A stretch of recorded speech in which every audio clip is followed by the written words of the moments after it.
Good afternoon. Welcome to another video from the Hidden Woman Within. Don't forget to like, share, subscribe, hit the notification bell so you will know when I upload a video.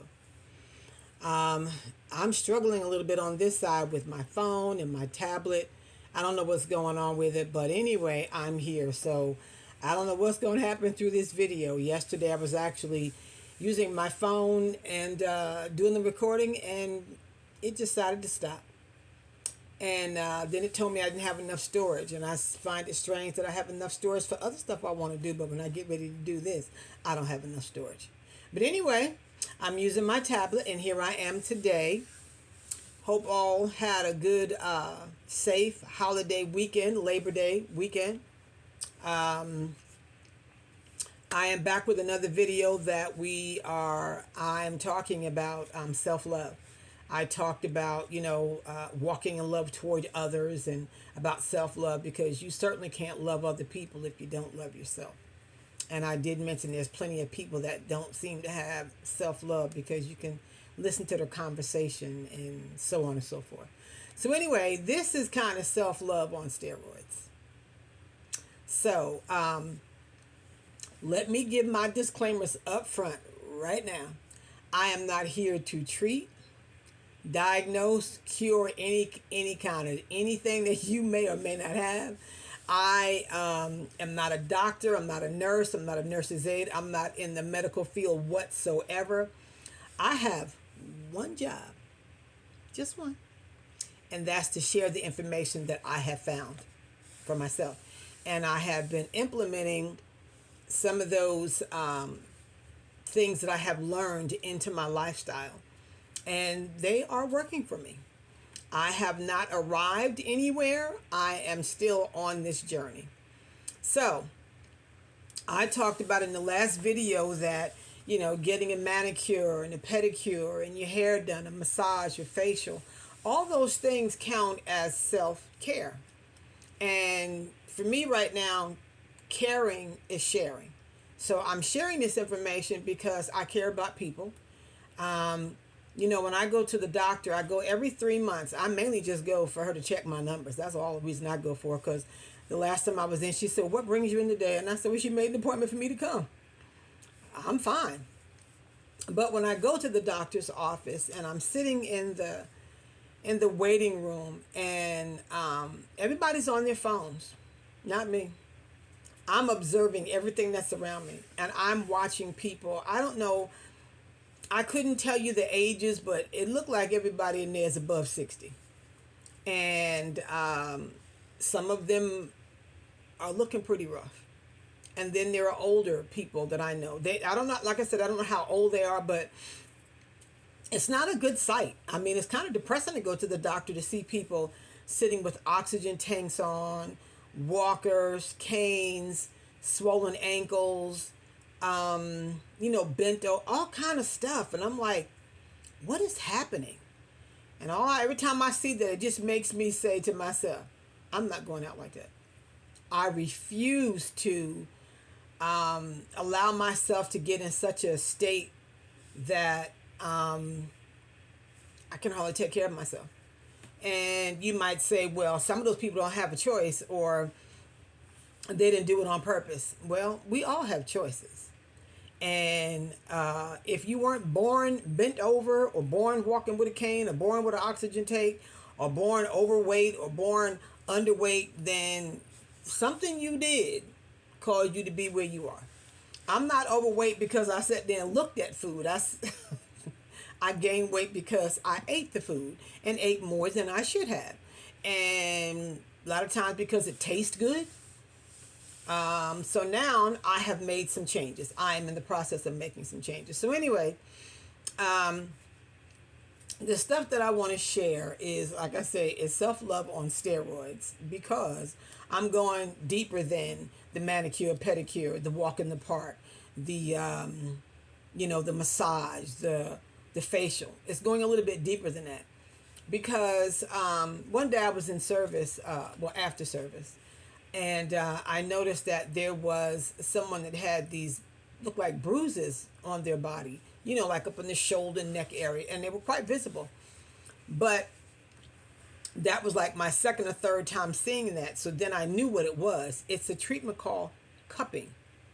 And I said, oh, looks like somebody had a cupping treatment. And this lady turned around and said to me, she said, oh, yeah. And she was telling me about the other lady that does the cupping, which is wonderful. And I mean, that's your thing. I said, oh, no, I can't have, I bruise too easily. And so she proceeded to tell me the reason that I bruise easily is because I'm full of toxins. And you need to do so and so. And I'm like, I didn't say anything. I didn't say another word. Because I'm like, if you are alive, if you are breathing, all of us are full of toxins. We breathe them in, we breathe them out. We eat them, we put them on our bodies. There are so many ways for us to be toxic. And the thing is to start to how to get some of the toxins out so you're not on toxic overload. Because let's take an example. I was sharing with somebody last week. If you take a really hot shower and you don't put an exhaust fan on, and then when you get done, you come out and you close the bathroom door and you turn the light off. Well, there's no ventilation in there. There's no circulation of air. So then what begins to happen? Mildew begins to grow. I'm not saying mold, because the mold, I think it goes a little further than just, closing the door. But I think over a period of time, it could turn into mold. But because it's not getting any oxygen, not getting any air circulation, then you'll see, I've seen in the corners, because I used to clean houses, I would see it in the corners of the tub, some of the cracks of the shower, over the shower ceiling. And that's because there's no ventilation, there's no air. So anything that sits stagnant and doesn't get any air is going to be a problem. It's going to be an absolute problem. So that is sometimes what happens to our bodies. So I'm going to be touching here and there on different things, but I'm all in the same vein of taking care of yourself and how can you do that from the inside out as well. And one of those things is watching what you put in your mouth, watching what you eat. We are what we eat, literally what we eat. I knew someone that had very, very chronic bad breath. And I used to think it was an oral hygiene issue, but it was not. It was coming from within the gut. That meant that there was a lot of food sitting in there that was rotting, that sometimes if you eat too much food at one time, or you eat food and you don't give your body time to digest that food sits there and it begins to, it gets putrid. And I think that's the right word. Let's put it this way, you understand this one. It gets nasty. I was telling my son the other day, we were talking about this. I said, if you take, in this Texas weather, take a piece of meat and put it out there on the driveway. It ain't even got to be for a few days, just for maybe a few hours. That thing is going to begin to smell like nobody's business. Well, when we turn around, yes, I'm getting ready to go a little deeper. When we turn around and we eat meat, and that meat sits in our gut, if you haven't chewed it 25 to 30 times. Now, who's going to sit there? There might be people that do it. But if you've got a nice, what they call porterhouse steak on your plate, and it's a nice size steak, how long is it going to take you to eat that steak if you chew each bite 25 to 30 times? What the chewing does, it breaks it down to make it easier for your body to digest. If that doesn't happen, you chew a couple of chews and swallow it, and then you get another piece and do it. All you're doing is stacking that meat on top of each other, just stacking it. And so the body now has to work harder to digest that. And it takes 6 to 8 hours, somewhere in that time frame. I'm not being very specific, but it's not 15 minutes, to put it that way. It takes hours for our bodies to digest those heavy meals, especially when it comes to meat. You didn't hear me tell you stop eating meat or you shouldn't eat meat or you don't eat meat. You eat whatever you want to eat when you want to eat it. You're in control of your body. Okay? You do what you're going to do with your body. The information that I have come into has caused me to take a second look at myself. And if there's something that I'm dealing with that I'm uncomfortable with, and I'm like, okay. So one of the things that I was uncomfortable with was not moving. And I've always, because I'm completely retired now, it's easy. I'm going to say for some people, it's not so easy for me to sit still. I don't know how to sit still. I'm always moving, doing something. But that little bit of moving that I was doing, maybe from, doing some projects or something like that, is different from getting up, into some full body activities. So I made some changes a couple of months ago.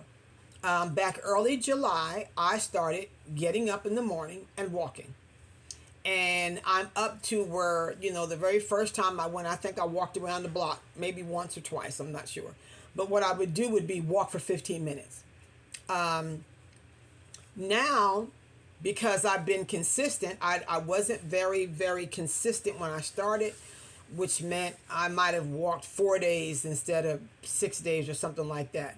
But I made it my business not to lay in the bed and think about whether I was going to go walk or not. Now, there was a couple of times that I decided not to go. One day I had a doctor's appointment, but the day before I had done some very strenuous work. I was cleaning at the time, and I had to go to the doctor's, and I was like, okay, what are you going to do? Because I was hurting and I was tired. And I said, you know what? I got a doctor's appointment. I'm just going to wait. I'll go back in the morning. Well, later in the afternoon, I started feeling really good. Thursday, and then that Friday morning when I got up to walk, I felt fine, refreshed. I needed that downtime to recoup.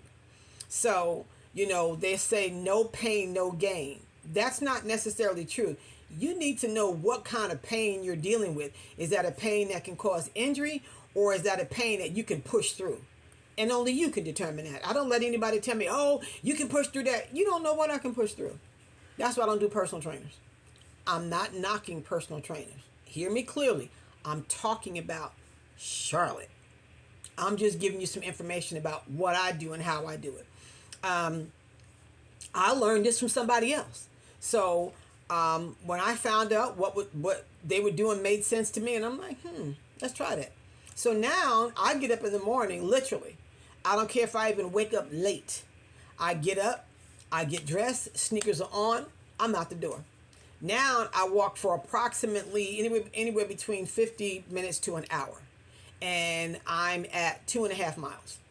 And I feel good. And it's now a part of my lifestyle. Why? Because I don't question it anymore. It's not like, oh, well, do I feel like going walking? And, well, it ain't matter what I feel like going. It's like, what is beneficial to me? Does it make sense for me to lay in the bed and complain? Well, to me, I feel like this. If you're not going to do anything about your situation and you start complaining, shut up. Nobody want to hear all that. I'm not the one to be talking to, oh, I could do this now. Well, what's stopping you? Well, sometimes I just don't feel like it. Well, get your feelings out the way. Get your feelings out of the way and go get up and do what's best for you. You know why? Because you're worth it. I'm worth it.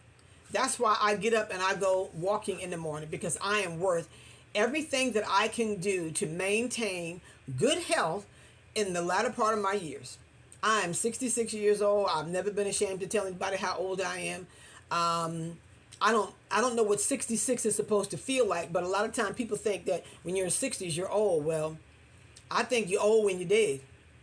Well, no, let me rephrase that. I've seen some old people. Old is a state of mind. Aging, that's truth. That's facts. You're going to age. I mean, I wasn't born 66, and I'm not going to die 66. That's for sure. And I said, so as time goes on, so does aging. But now growing old, I have seen some people younger than me, old people younger than me, sit around, don't do nothing, and just wasting away. Well, that's their choice. That's their choice. I'm not going to do that. That's not me. So what I have started to do was be very mindful of what I put in my body.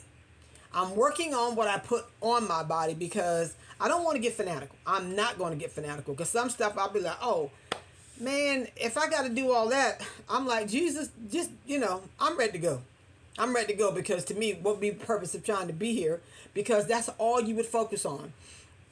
What you going to eat, how you going to, that's just too much. But find that balance for you because you're worth it. Find the balance that's going to give you that long, healthy life. I know you get people, oh my gosh, you get people say, oh, you're going to die from something. Yeah, but it ain't going to be dying from me not taking care of myself. Of course I'm going to die from something. And that something for me is going to be old age. No, aging. My goal is to live to be 100 years old. My grandfather passed away just before he was going to turn 101. I took care of a little lady. We called her Grammy. And she died 6 months before she was going to turn 102. So don't tell me that you can't live. I mean, she wasn't, riding bikes and doing cartwheels and all that kind of stuff, but she was still mobile. At 100 and 101, she was still mobile. My grandfather, when he passed away, he was still mobile. I heard my pastor say one Sunday he had met a woman 114 years old, and he talked about how sharp she was. I was like, wow. To me, that's like somebody 114. The person that I knew and talked to, the oldest person that I had knew and talked to was 106.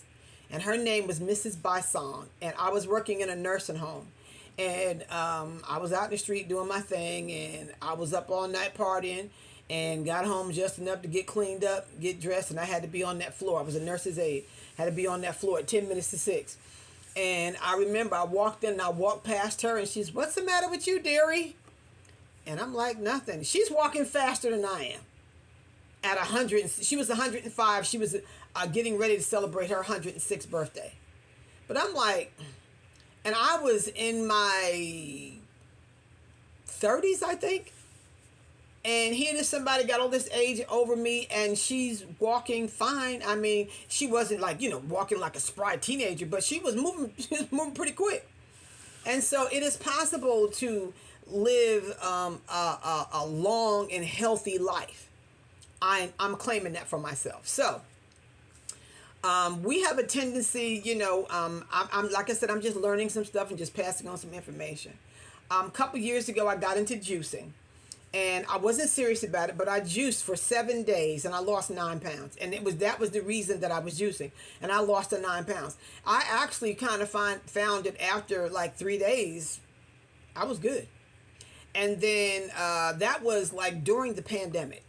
And then in 2021, I kind of dabbled in juicing. And then last year, I went a little bit deeper into juicing. I've actually had 4 juicers. I had, the first one was a Breville. The second one was a Hamilton Beach. The third one was a Nama J2. And the fourth one was a Cuisinart CSJ 300. Well, I did my research because I wanted to be able to get the best juicer for me. And so I bought the Nama J and I sent that back and bought this other one that I really don't like. So I found a way. I sent that one back and I reordered the Nama J because what I love about that one is it has a big hopper and you fill it up with your fruits and vegetables and you can walk away. I mean, you can't stay long, but you can walk away. Whereas I would tell my daughter, I said, this juicing wears me out because you're standing there filling that hopper with the fruits and vegetables. And it just got to be too much. And because the chute is very small. So anyway, I got back into juicing, and one of the things that I have found is different fruits and vegetables do different things for your body because they're full of the micronutrients that we're not getting in our daily diet, in the sad standard American diet, because it is just that. It's sad. So what we're used to doing is feeding our bodies and not feeding our cells. Our cells are what need to be fed. That's what needs to be nourished. And we're not doing that. We're filling up our stomachs. I have heard that there are overweight people that are malnutrition. I'd be like, Well, that's because they're eating what they're eating is they have it has no real nutrition in it. So I have incorporated juicing into, not every day just yet, but I want to. But one of the juices that I had started drinking was a green juice. A green juice consists of just that green stuff, spinach, kale, cucumbers, celery, Granny Smith apples. So I had made a green drink one day, and I added Gala apples in it to kind of give it some taste, because when you start juicing that green stuff, it tastes like grass smells, if that makes sense. And I drank it literally within hours. I promise you, within hours, I have had joint pain in my knees because carrying more weight than I need to. I know what that's from. And my pain went from a 10 to like a 2. And I noticed it right away. Then the next day, my daughter's drinking juice, the same juice, and she said, "Ma, I noticed that I don't have that pain in my foot anymore." And I said, "Well, what does that tell us? We're eating all this other stuff, and then, we get up, because I know for me, I would sit in a chair, and because I know we've seen older people, I'm going to say that, older people get up out the chair, they're making all kind of noises because, the joints are all stiff and all that kind of stuff. And since I've been juicing here, I'm not experiencing that so much. So when you're doing something that works for you, why would you go back to the thing that doesn't work for you? And so I made some juice the other day. I've got another quart, 32 ounces in there 32 ounce jar that I have to drink. But honey, I went walking this morning, no joint pain whatsoever. And I noticed for 2 days I didn't do any stretching. And then I would sit down and I would get up and I would notice I'm not stiff. Or again, if I say that, what before it would be at a 10, it was probably like maybe at a 3. And I'm like, okay. So my thing is, I'm looking at what am I putting in my body that's causing those issues. So again, I'm still doing research, but anything that comes in a box, a bag, or a can isn't the best thing for your body. Now, you can eat whatever you want to out of that box, that bag, and that can. Again, because I know how some people are. I know, I'm not trying to tell you anything. I'm just sharing some information with you. I guarantee you, if there was somebody down on the corner giving away $50 bills, and I knew it and didn't share it with me, and you found out about it, and you found out that I knew, I promise you would have something to say to me. How come you didn't tell me that there was somebody down there giving away $50 bills? I'm like, oh, I didn't think you want that. So, but now when somebody's giving some information that would be beneficial to you, you'd be like, well, I don't want to hear all that. And I'm like, and you don't have to. You really don't have to. I'm not trying to convince anybody of anything. I'm here telling you about my experience. And so I'm going to keep going in that area. I'm going deeper because I need to know what it is that I'm putting in my body.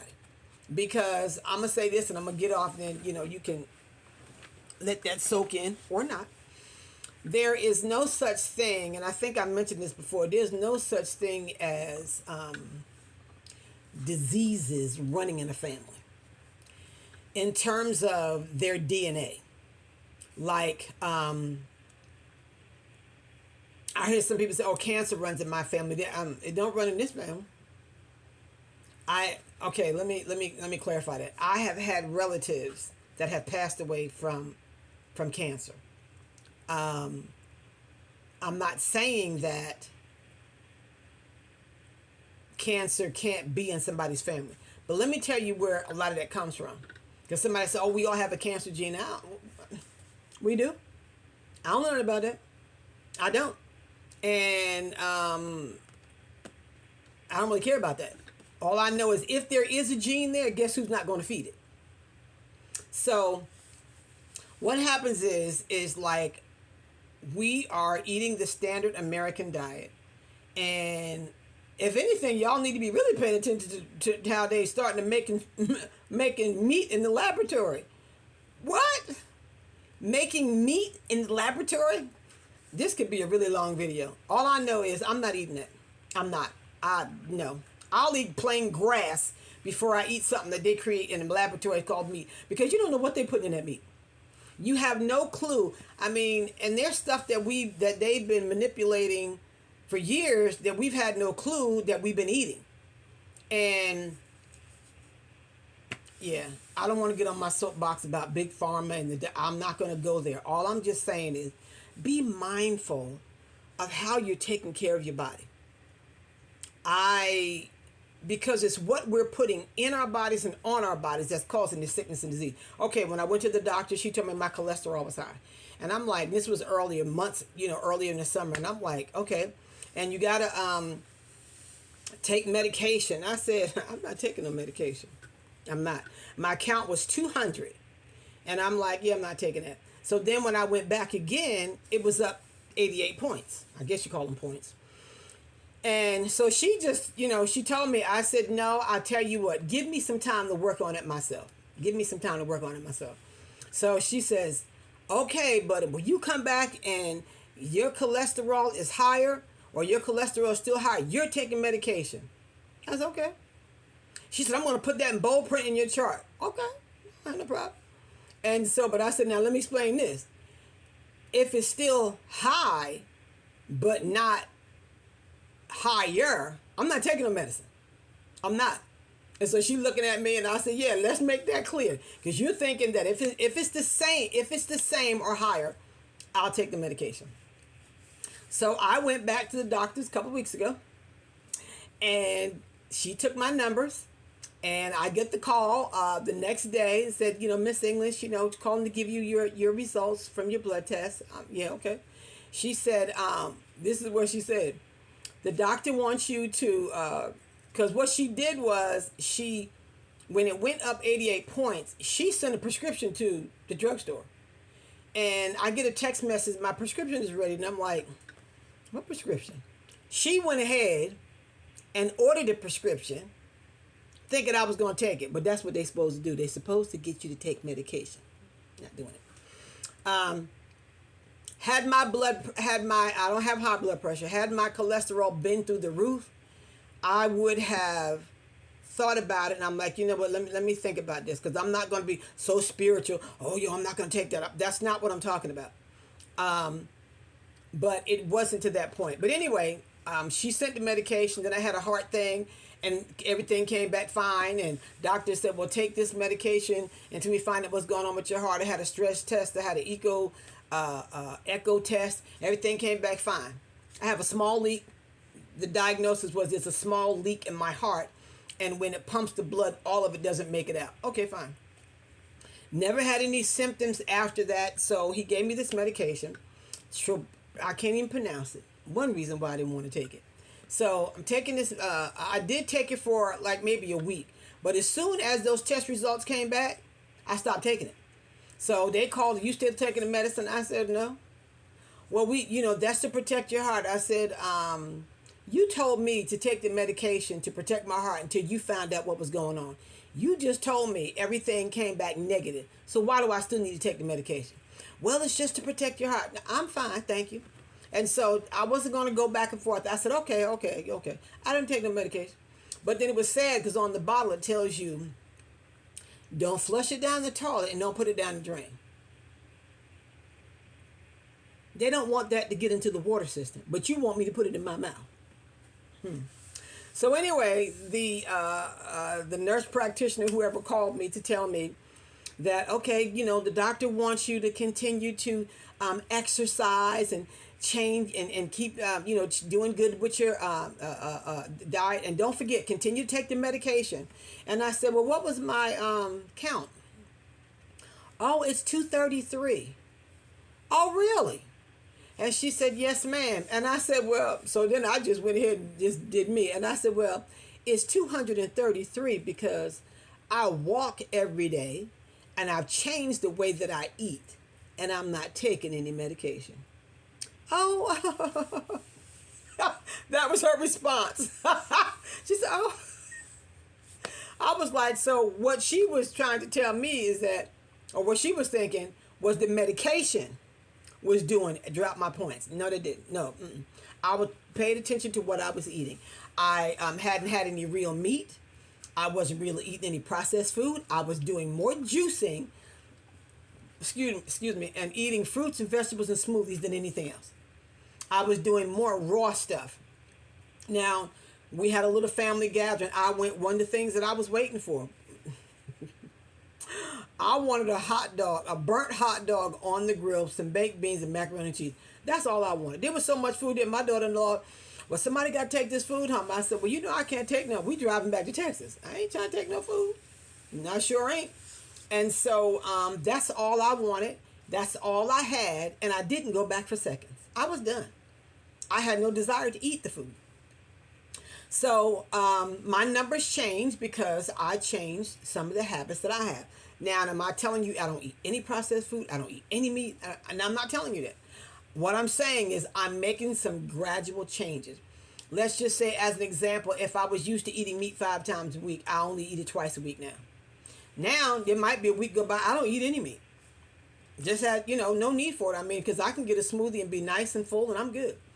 So just sharing is just another way to take care of yourself that will kind of ensure you that you can, be healthy while you're here. I mean, none of us know really how long we're going to live. Only the Lord knows that. But I'm not going to be sick and miserable while I'm here doing it.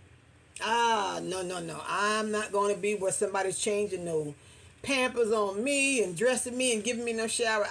No. I'm out of here before all that happened. If I get trapped in my body, it's time to go. It's time to go. So, again, just some information. That's all I was sharing.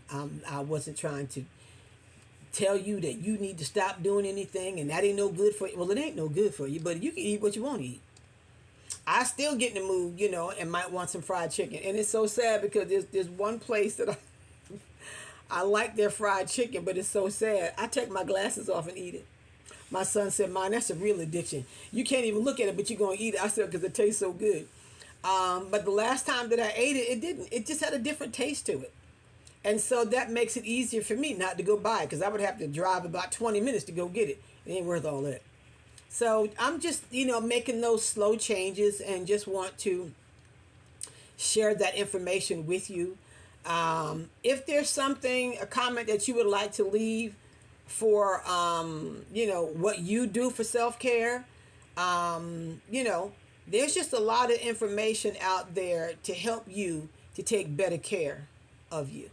So on that note, I'm a little bit over my time. I try to just be here for like 30 minutes, but I'll see you the next time. You guys be safe and take care of you. Bye.